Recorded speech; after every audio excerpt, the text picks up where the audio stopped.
Aksi lempar petasan dan batu dilakukan dua kelompok pemuda di simpang Pasar Ambacang, Padang, Sumatera Barat. Selain terlibat bentrok, mereka juga merusak fasilitas umum di lokasi tawuran. Aksi tak terpuji di bulan suci ini meresahkan masyarakat sekitar yang sedang menjalankan sholat tarawih. Menjawab keresahan warga, polisi merazia lokasi mencari terduga pelaku tawuran. Sebanyak 100 anggota polisi pun diterjunkan. Bahkan sempat terjadi aksi kejar-kejaran antara polisi dengan terduga pelaku tawuran dan balap liar. Akhirnya 20 pemuda ditangkap polisi dan diperiksa di Mapolresta Padang. Pada saat bulan Ramadan, intensitas kegiatan masyarakat di malam hari semakin meningkat, terutama kegiatan masyarakat yang berkumpul-kumpul maupun ada juga kegiatan-kegiatan balap-balap liar maupun tawuran yang sering meresahkan masyarakat. Polisi akan terus menggelar operasi di daerah rawan tawuran dan balap liar agar tidak meresahkan masyarakat. Dari Padang, Sumatera Barat, Budi Sunandar, iNews melaporkan. Terbelit utang dan terinspirasi film perampokan, seorang karyawan bank nekat melancarkan aksi perampokan. Akibat perbuatannya, pelaku diancam hukuman 10 tahun penjara.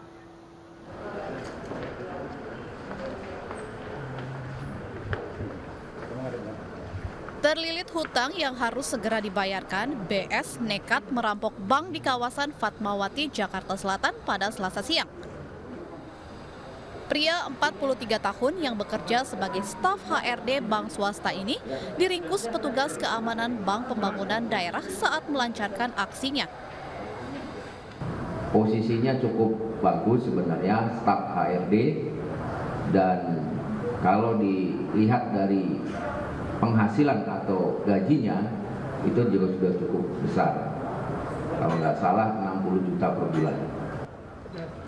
Selain karena terlilit hutang, aksi nekat pelaku dilakukan karena terinspirasi film perampokan Hollywood yang ditontonnya.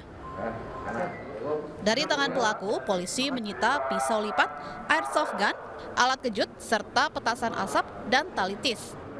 Akibat perbuatannya, tersangka dikenakan pasal 365 KUHP dan Undang-Undang Darurat Nomor 12 Tahun 1951 dengan ancaman penjara 10 tahun. Dari Jakarta, Sofyan Firdaus, iNews melaporkan. Identitas komedian berinisial M, pembeli konten porno Dea OnlyFans terungkap. Komika Marcel Widianto dipanggil untuk diperiksa polisi Kamis besok.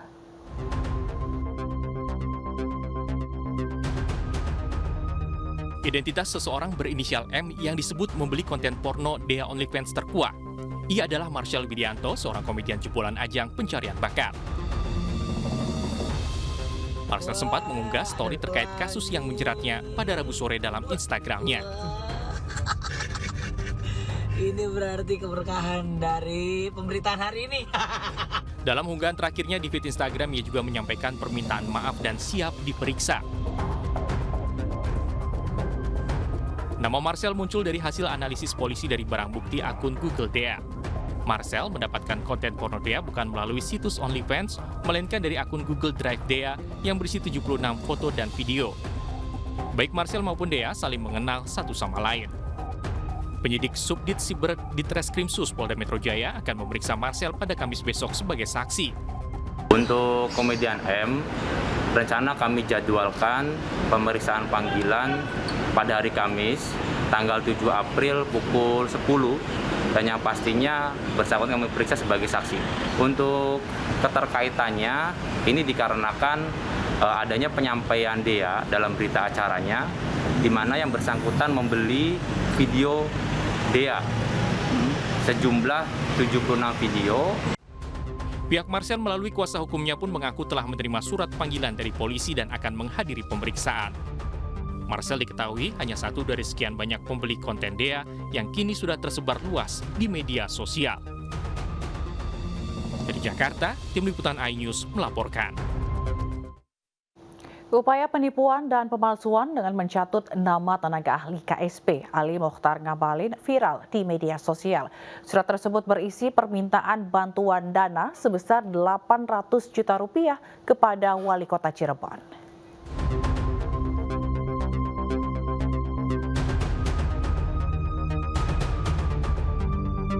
Surat inilah yang tengah viral di media sosial.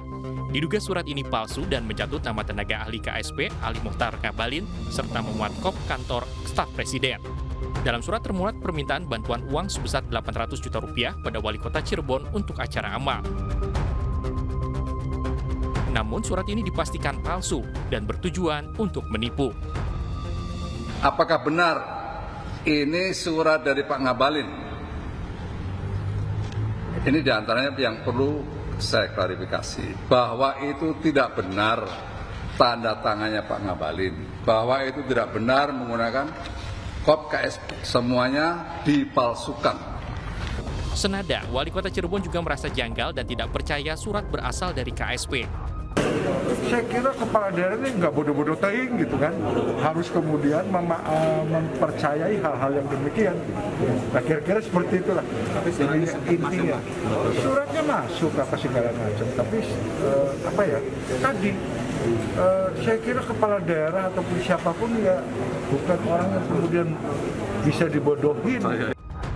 Terkait kasus ini, pihak KSP telah melaporkan ke polisi dengan aduan upaya penipuan dan pemalsuan. Tim Liputan iNews melaporkan. Sementara itu terdakwa kasus penistaan agama M. Kosman alias MKC divonis 10 tahun penjara oleh Majelis Hakim Pengadilan Negeri Ciamis, Jawa Barat.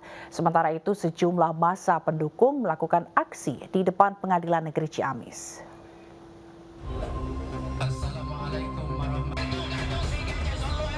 Sejumlah massa dari pondok pesantren di Priangan Timur mengawal sidang vonis MKC. Aksi ini mendapat pengawalan ketat dari aparat gabungan. Vonis dibacakan Hakim Ketua Vivi Purnamawati di Pengadilan Negeri Ciamis, Jawa Barat. KC dinyatakan terbukti bersalah melanggar pasal 14 ayat 1 Undang-Undang Nomor 1 Tahun 1946 tentang peraturan hukum pidana sebagaimana dalam dakwaan primair. Bahwa dengan pidana maksimal 10 tahun setelah memperhatikan segala fakta yang terungkap di persidangan, baik itu dari keterangan saksi, keterangan ahli, barang bukti, surat bukti, dan keterangan terdakwa sendiri. Maka Majelis Hakim menyimpulkan dan menjatuhkan pidana 10 tahun terhadap terdakwa MKC. Terkait vonis ini, penasihat hukum menyatakan banding. Tim hukum KC kecewa karena tidak ada hal yang meringankan. Namun Majelis Hakim menyatakan vonis ini dijatuhkan dikurangi dari masa penangkapan dan penahanan yang telah dijalani. KC ditahan di Lapas Kelas 2B Ciamis, Jawa Barat. Dari Ciamis, Jawa Barat, Acep Muslim, iNews melaporkan. Munarman divonis 3 tahun penjara dalam kasus tindak pidana terorisme. Atas putusan hakim, Munarman dan JPU akan ajukan banding. Munarman, mantan sekretaris Front Pembela Islam, dinyatakan bersalah melanggar pasal 13 huruf C Undang-Undang Terorisme tentang penyembunyian informasi terkait tindak pidana terorisme. Majelis Hakim Pengadilan Negeri Jakarta Timur memvonis Munarman 3 tahun penjara. Vonis ini lebih ringan dari tuntutan jaksa penuntut umum, yakni selama 8 tahun penjara. Usai pembacaan putusan, terpidana Munarman dan JPU memastikan akan mengajukan banding atas putusan hakim.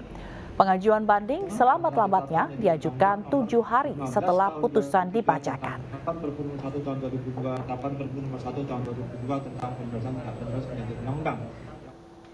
Kejaksaan Agung temukan fakta diduga ada pejabat Kemendak bermain sebagai mafia minyak goreng. Selengkapnya usai jeda.